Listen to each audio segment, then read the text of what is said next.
अस्सलाम वालेकुम दोस्तों, क्या हाल है। उम्मीद करती हूँ आप सब लोग ठीक होंगे। आज हम आपको बताने लगे हैं आटा गूंदने का तरीका, जो कि बहुत ही आसान है।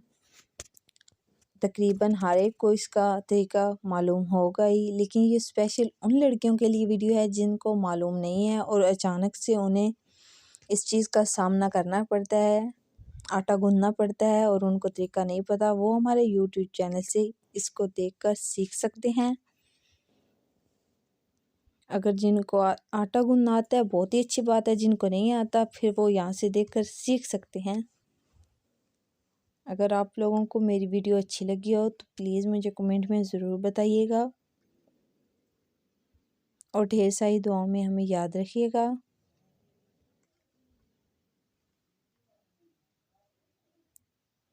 कुछ लड़कियों के कहने पे हमने ये वीडियो बनाई है।